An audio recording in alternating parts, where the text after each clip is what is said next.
தாவேக்கால எப்படியாவது அமைச்சர் பதவி வாங்கிடலான்னு தன்னோட எம்எல்ஏ பதவியை ராஜினாமா பண்ணிட்டு தாவேக்கால இணைஞ்சிருக்கக்கூடிய அதிமுகவோட முன்னாள் அமைச்சர் சி விஜயபாஸ்கருக்கு இப்போ முதலமைச்சர் விஜய் அல்வா கொடுத்திருக்காரு. அப்படி என்ன அல்வாவை கொடுத்திருக்காரு தெரியுமா?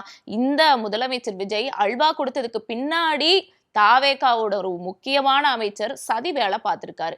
அவர் என்ன வேலை பார்த்திருக்காரு தெரியுமா? தொடர்ச்சியா தாவேக்காக்குள்ள உட்கட்சி பூசல் அதிகமாயிட்டே இருக்கு. அது இப்போ நடுரோட்டுக்கே வந்து நின்றுருக்கு. அப்படி என்ன தாவேக்கா கட்சிக்குள்ள உட்கட்சி பூசல் போயிட்டு இருக்குங்கிறத நியூஸ் பிளிக்ஸ் ரிப்போர்ட்ல விரிவா பார்த்திடலாம். உங்கள் சத்யாவில் இப்பொழுது ஆடி அதிரடி தள்ளுபடி. டயா பூஸ்டர் சுகரை கண்ட்ரோல் பண்ணும், உங்க ஆரோக்கியத்தை மீட்டு தரும். சர்க்கரையை கட்டுப்படுத்துறதுக்கான எளிமையான வழிமுறை, இயற்கையான வழிமுறை. அனைத்து மருந்து கடைகளிலும் கிடைக்கும். முன்னாள் சுகாதாரத்துறை அமைச்சரும் விராலிமலை தொகுதியோட எக்ஸ் எம்எல்ஏவுமான சி விஜயபாஸ்கர் தன்னோட எம்எல்ஏ பதவியவே ராஜினாமா பண்ணிட்டு தாவேக்கால போய் சேர்ந்தாரு. தாவேக்கால சேர்ந்ததுக்கான முக்கியமான காரணம், இப்ப அவங்க ரூலிங் பார்ட்டியா இருக்காங்க. சோ தனக்குன்னு ஒரு அமைச்சர் பதவியை கொடுப்பாங்கன்னு சொல்லிதான் போய் சேர்ந்தாரு. சேர்ந்த மாதிரியே இப்போ சேர்ந்த கொஞ்ச நாட்கள்லயே புதுக்கோட்டையில அவர் ஆதிக்கமா இருக்கிறனால புதுக்கோட்டையோட மாவட்ட செயலாளர் பதவியை எனக்கு கொடுத்துருங்க, ஒரு அமைச்சர் பதவியை எனக்கு கொடுத்துருங்கன்னு சி விஜயபாஸ்கர் தரப்புல இருந்து சி விஜயபாஸ்கருக்காக கோரிக்கை வைக்கப்பட்டதா சொல்லப்படுது.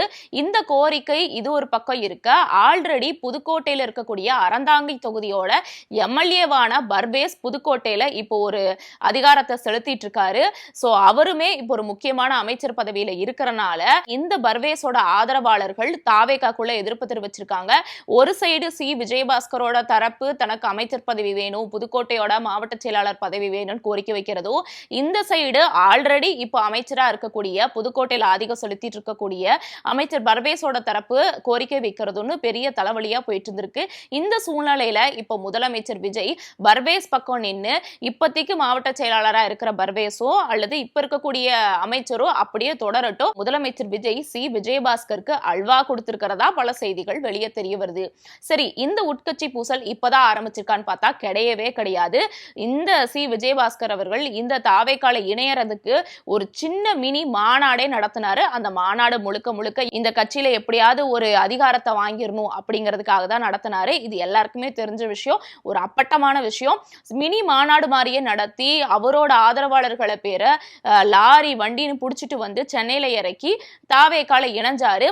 இதுவே அந்த நிகழ்ச்சியிலேயே பர்வேஸ் தரப்பினருக்கும் சி விஜயபாஸ்கர் தரப்பினருக்கும் மிகப்பெரிய உட்கட்சி பூசல் அப்பவே எழ ஆரம்பிச்சுது. பர்வேஸ் அவர்கள் இப்பதான் புதுக்கோட்டையில கொஞ்சம் கொஞ்சமா வளர்ந்து வந்துட்டு இருக்காரு. சோ இவரை காலி பண்ற மாதிரி ஆல்ரெடி ஆதிக்கம் செலுத்திட்டு இருக்கக்கூடிய, ஊழல் குற்றச்சாட்டு வேற இருக்கக்கூடிய, ஆல்ரெடி குட்கா வழக்கில எல்லாம் சிக்கிஇருக்கக்கூடிய ஒரு ஆளு கட்சிக்குள்ள வந்தா நம்ம டம்மி ஆயிருவோம்னு சொல்லி பர்வேஸோட ஆதரவாளர்கள் ஆல்ரெடி அந்த மினி மாநாடு மாதிரி நடத்தினார்ல கட்சியில சேர விழா, அதுலயே வந்து பயங்கரமான வாக்குவாதங்கள் ஏற்பட்டிருக்க மாதிரியான பல செய்திகள் அப்பவே தகவல்களா வெளியே வந்துச்சு.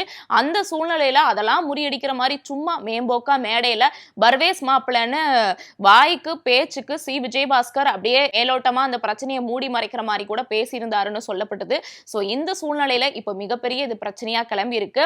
சோ சி விஜயபாஸ்கர் தரப்புல இருந்து இதை கேட்டிருக்காங்க. ஆனா பர்வேஸ் தரப்புல தான் முதலமைச்சர் விஜய் நின்றுருக்காரு. இதுல சோகம் என்னன்னா, இந்த அதிமுகல இருந்த முன்னாள் அமைச்சர்களான கடம்பூர் ராஜு, உடுமலை ராதாகிருஷ்ணன், இப்ப சேர்ந்திருக்கக்கூடிய மரகதம் எம்எல்ஏ பதவியை ராஜினாமா பண்ணிட்டு சேர்ந்திருக்கக்கூடிய மரகதம் உட்பட அதிமுகல இருந்து பெரும்புள்ளிகள் வந்து தாவேக்கால இணைஞ்சாங்கல்ல, அவங்களை யாருக்குமே பெருசா பெரிய பதவிகள் கொடுக்கப்படலைன்னு அதிகாரப்பூர்வமான செய்திகளும் வெளியே வரல.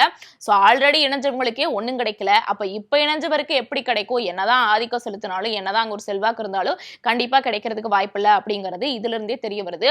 சோ தாவேக்கால எப்படியாவது மாற்று கட்சியினரை இணைச்சு இந்த கட்சியை ஸ்ட்ராங் பண்ணிடலாம், இந்த ஆட்சியை ஸ்ட்ராங் பண்ணிடலாம்னு நினைச்சிட்டு இருக்கக்கூடிய முதலமைச்சர் விஜய்க்கு தன தலைவலிங்கிற மாதிரி இப்போ தாவேக்கா தரப்புல இருந்து ஒரு தரப்பும் அதிமுகல இருந்து வந்து சேர்ந்தவங்க ஒரு தரப்பும் மாறி மாறி அடிச்சுக்கிறத நம்ம பொதுவெளிகள்ல கூட பார்க்க முடியுது. சமீபமா கூட கனியூரை சேர்ந்த ஒரு பெண் தாவேக்கா நிர்வாகி ஓப்பனாவே சொல்லியிருந்தாங்க, புதுசா கட்சியில சேர்ந்தவங்களுக்கு எல்லா இம்பார்ட்டன்ஸும் கொடுக்குறாங்க, எங்களுக்கு கொடுக்க மாட்டாங்க, கட்சி ஆரம்பிச்சதுல இருந்து 2 வருஷமா வேலை பார்த்துட்டு இருக்கோம் அப்படின்னு ஓப்பனா உடைக்க ஆரம்பிச்சிட்டாங்க.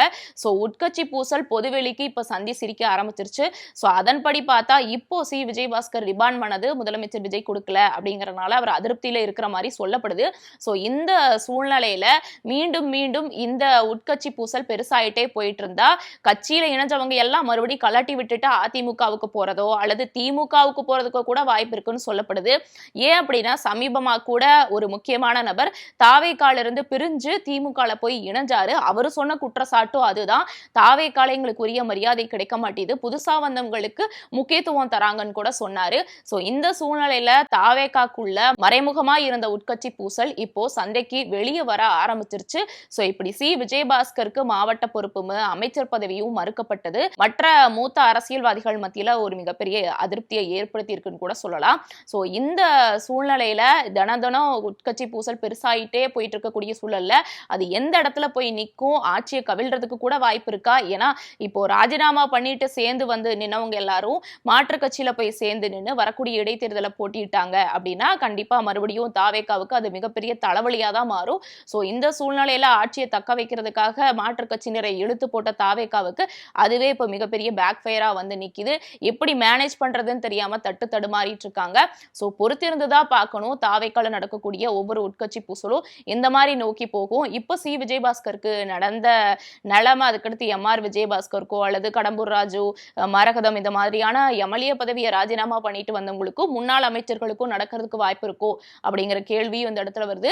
அப்ப இதுல இருந்து நம்மளுக்கு என்ன தெரிய வருதுன்னா வரக்கூடிய இடைத்தேர்தலையும் இப்ப தன்னோட எம்எல்ஏ பதவியை ராஜினாமா பண்ணவங்களுக்குமே மீண்டும் எம்எல்ஏ பதவி கிடைக்குமா அப்படிங்கிற கேள்வியும் எழுது. ஏன் அப்படின்னா இவங்க வேணும்னு தான் எம்எல்ஏ பதவியை ராஜினாமா பண்ணாங்க. சோ அதே கேண்டிடேட் அந்த இடத்துல விசில் சின்னத்துல நின்னாலுமே மக்கள் மனசரங்கி ஓட்டு போடுவாங்களா அப்படிங்கிற ஒரு மிகப்பெரிய கேள்வி எழுது.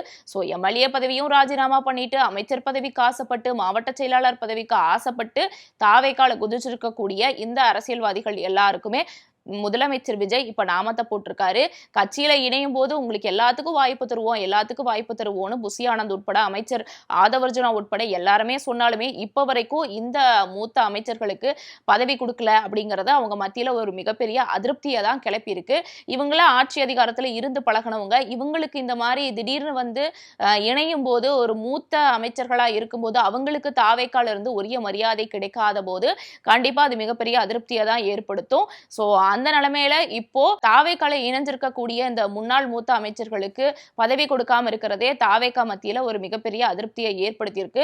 சோ இதை பார்த்துட்டு இதற்கும் மேலையும் தாவேக்கால இணையறதுக்கு அதிமுக இருந்து ஆட்கள் வருவாங்களா? அப்போ ஆதவர்ஜுனா சொன்ன மாதிரி அதிமுக இருக்க 90% பேர் இங்க வருவாங்க அப்படிங்கறது பொய்யாகுமா அப்படிங்கறதெல்லாம் நம்ம பொறுத்துதான் பார்க்கணும். சோ தாவேக்கால நடக்கக்கூடிய உட்கட்சி பூசலை பத்தி நீங்க என்ன நினைக்கிறீங்க? மறக்காம உங்களோட ஒப்பீனியனை கமெண்ட்ல சொல்லுங்க. நாளைக்கு வேற ஒரு வீடியோவோட சந்திக்கலாம். நான் செல்வி.